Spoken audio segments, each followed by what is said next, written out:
Iglesia de Vida te da la bienvenida al estudio de la epístola a los Hebreos. El tema central de esta epístola es la supremacía de Cristo, su supremacía como la perfecta palabra de Dios al hombre y el perfecto representante del hombre ante Dios.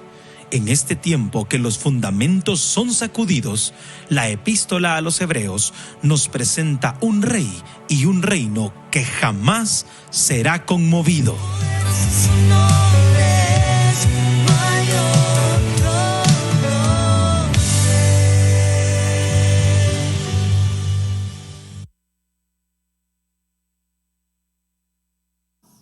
Buenas noches, amados hermanos. Buenas noches a todos. Que el Señor nos bendiga en esta hora preciosa de tener este estudio de la palabra del Señor. Vamos a orar. Amado Dios, gracias. Gracias por darnos el regalo, Señor, de ser tus hijos, ese regalo inmerecido, Señor, que tenemos todos los que un día, Señor, tú llegaste a nuestras vidas y nos perdonaste nuestros pecados. Gracias, gracias por tu amor, gracias por tus cuidados, Señor, para cada uno de tus hijos. Hoy oramos, Señor, que este estudio de Hebreos venga a llenarnos, venga a edificar nuestras vidas, que podamos crecer, Señor, espiritualmente al estudiar tu palabra bendita. Oramos también por todas las necesidades, Señor, de todos tus hijos que están en este momento, Señor, orando con nosotros. Por aquellos, Señor, que tienen una necesidad espiritual, que tienen, Señor, hambre y sed de ti. Llénalos en esta noche con tu palabra bendita, susténtalos, hazlos crecer. Y también por las necesidades materiales, físicas, emocionales. Padre, oramos siempre por protección tuya sobre cada vida, por la protección tuya aquí en Guatemala y en el mundo entero, donde están tus hijos predicando tu palabra y es prohibido que lo hagan. Señor, guarda a tu pueblo, guarda, Señor, a tanta gente bella que predica tu palabra, Señor. Guarda a tu pueblo, Señor. Bendícenos, protégenos y también trae sanidad a los que están enfermos en su casa o en un hospital. Pon tu mano de poder sobre cada vida, Señor. Haz una obra poderosa, Dios amado, y abre puertas de bendición para los que están ahorita con necesidades económicas, Señor, con necesidades de medicina, de comida. Abre puertas de bendición para cada uno de tus hijos, Señor. Tú eres fiel, tú eres bueno. Y el que está triste, Señor, consuélalo. Padre, todas esas familias de Jocotán que perdieron a tantos seres amados en ese accidente, consuélales, fortaléceles, Señor. Muchos de ellos asistían a una iglesia cristiana. Padre, consuela esas familias, Señor. Bendice a tus hijos, Padre. Bendice a cada uno por nombre de aquellos que tienen problemas en las familias, con los hijos, con los padres. Señor, dale sabiduría, dale dirección tuya, papito. Por favor. Todo te lo pedimos en el nombre precioso de Jesús, nuestro amado Salvador. Amén. Dios les bendiga.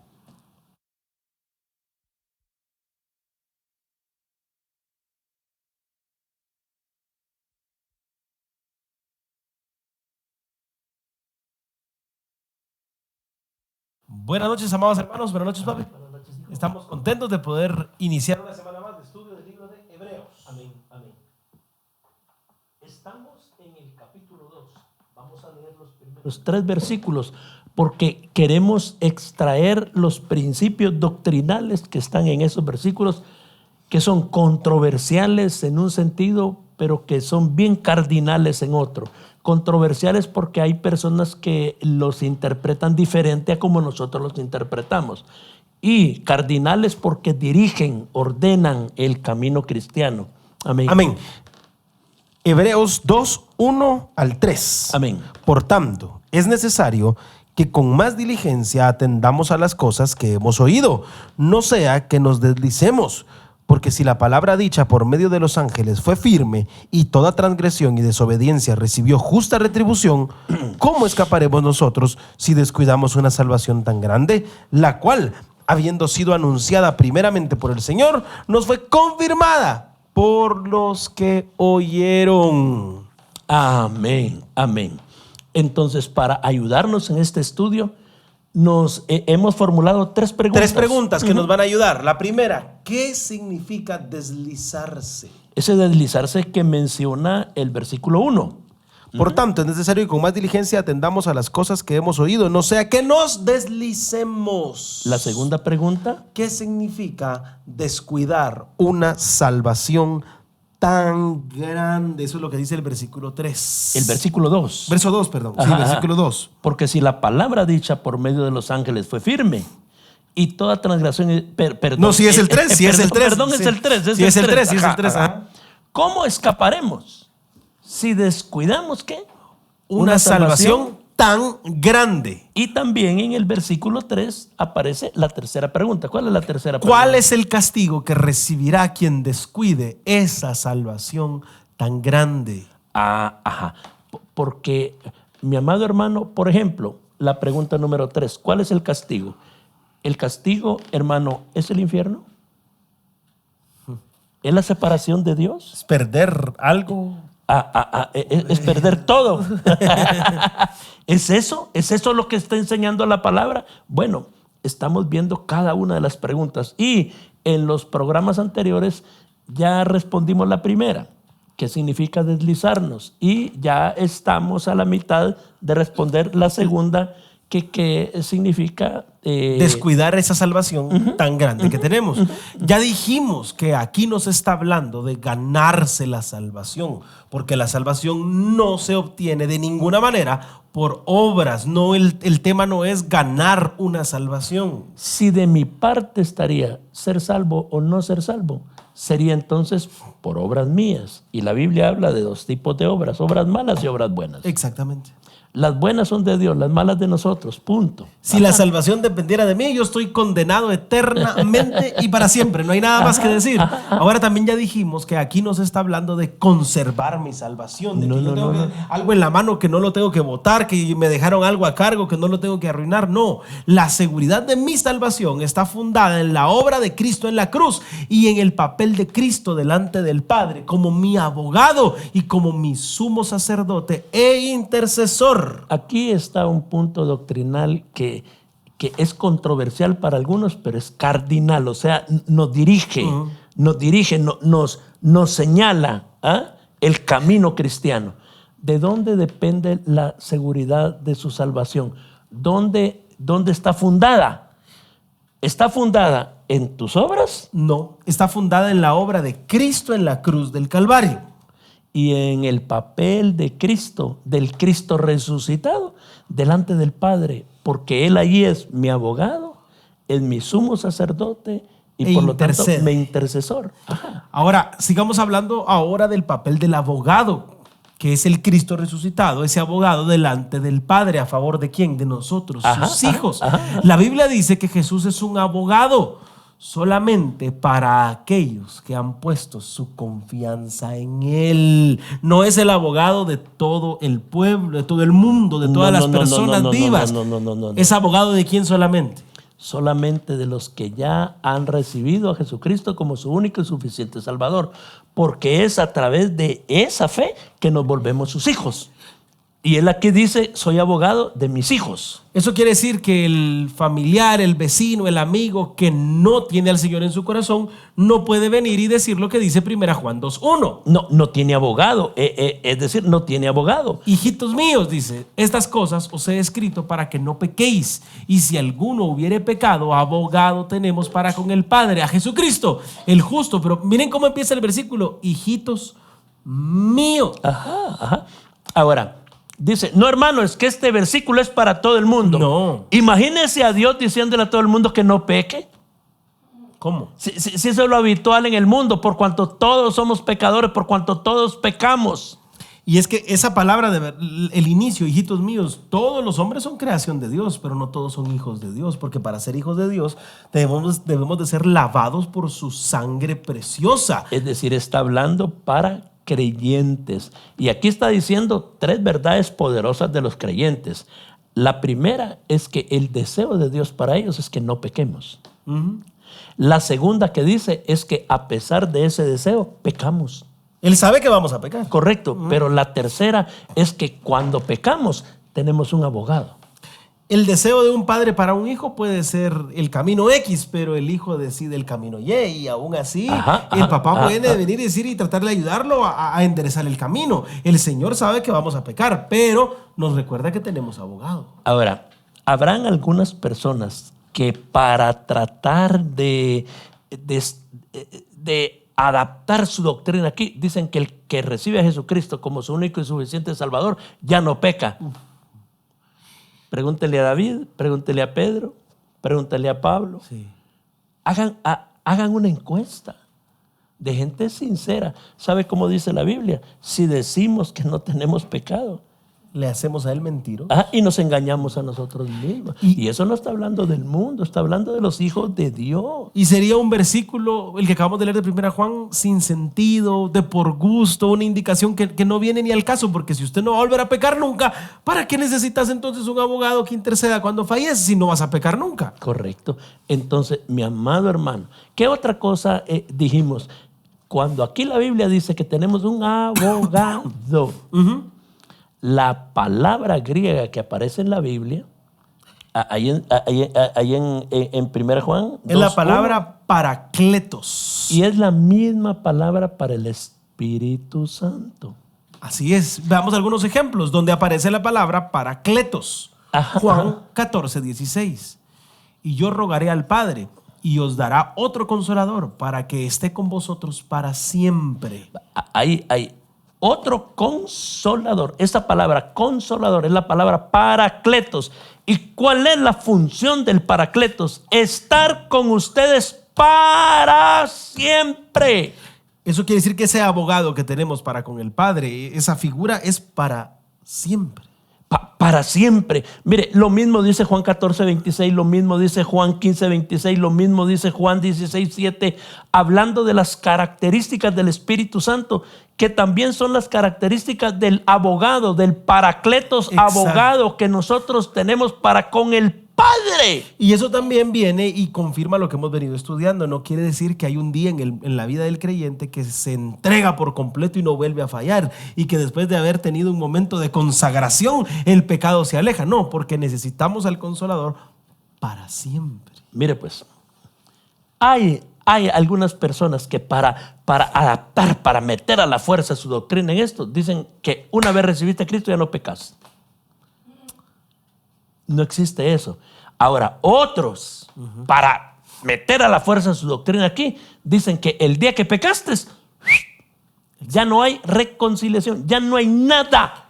O sea, fallaste, adiós. Lo que están diciendo es que a Jesús lo vetaron de ser abogado en el cielo. Le quitaron su título, su colegiado. Hermano, y por eso nosotros agradecemos al Señor por los miles de creyentes a lo largo de toda la historia de la iglesia. No hace años, no cuando se fundó Iglesia de Vida, no en este siglo, no, desde el primer siglo, que creen en la interpretación de la palabra como estamos estudiando en este momento nosotros. Ahora, eso que decías es interesante, porque algunos creyentes que piensan, como estabas diciendo, que una persona recibe a Cristo y no vuelve a pecar, o que si falla pierde su salvación, muchos de ellos su intención es decirle a la gente: vivan para el Señor. El problema es de que no es por nuestras obras, no es un esfuerzo humano, no es que usted es gallo y es tipo y en su fuerza logró vivir en santidad. Todo lo que nosotros recibimos es a través del Padre y en el poder del Espíritu. Y ese reto a vivir en santidad es día a día. Aunque tengamos un abogado, debemos de decir: voy a vivir en santidad en el nombre del Señor. Y si fallo, tengo abogado. Por supuesto que hay gente que abusa, toda la vida abusa. Hermano, Hay billetes falsos y hay billetes verdaderos. Hay medicina falsa y hay medicina verdadera. Hay creyente falso y hay creyente verdadero. Amado hermano, el falso va a ser falso en todas las áreas de su vida. Amén. Y el verdadero confía en el Señor. A pesar de que puede fallar, la gracia y la misericordia del Señor está con él. O sea, cuando yo como creyente peco, me queda lo que dice, mire lo que dice la palabra Primera Juan. Vamos a leer capítulo 1, versos 8, 9 y 10. Mire lo que dice ahí. Si decimos que no tenemos pecado, nos engañamos a nosotros mismos y la verdad no está en nosotros. ¿Seguimos? Si confesamos nuestros pecados, Él es fiel y justo para perdonar nuestros pecados y limpiarnos de toda maldad. Mire qué cosa más preciosa lo que ahí está diciendo. Si nosotros pecamos, tenemos una opción. La opción no es te borraron ya. La opción es no podés pecar. No, ¿sabe cuál es la opción? Tenemos abogado, pero para todo el mundo, para todos los cristianos, no. Para el que confiesa. Exacto. Si confesamos. Y ya vamos a ver un poquitito más adelante qué significa confesar. Y es que ese acto de confesar no es solamente ir y decir algo. No. Empezar a apartarme de eso. Porque por ahí supuesto. usted va notando, no piense en nadie más, piense en usted mismo. Si hay un pecado recurrente en su vida, usted lo primero que debería decir, ¿y de verdad será que yo soy hijo de Dios? Correcto. ¿Será que yo me encontré con la gracia y entiendo la gracia? Porque el que está agradecido con el Señor se aparta del pecado por agradecimiento, por amor, no por miedo a perder algo que no ganó. Mire pues, la verdadera gracia atrae la santidad. La verdadera gracia atrae la santidad. Como el verdadero corazón de un hijo atrae la gratitud para su padre cuando su padre lo bendice. Ahora, hay hijos malcriados. Por supuesto, hay hijos malcriados, como hay creyentes falsos. Pero la verdadera gracia atrae la santidad. Cuando una persona entiende la gracia de Dios, aquí me aprovecho. No entendió la gracia. Cuando comprendiste la gracia, hay dos cosas que brotan del corazón: la santidad y la gratitud. Y es que la gratitud no es algo pasivo. La gratitud no es algo de decir nada más gracias. Si usted está verdaderamente agradecido con alguien o con el Señor específicamente, usted va a hacer cosas y va a dejar de hacer cosas. La verdadera gratitud nos provoca acción, nos lleva a movernos, a hacer cosas. Ahora, ¿qué hace un abogado? ¿Qué hace un abogado? Bueno, en un sistema de tribunales humanos, un abogado habla en nombre de los derechos de su cliente, pide, apela, habla para bienestar de su cliente. Ahora, yo no tengo ningún derecho, pero el que me salvó tiene todos los derechos.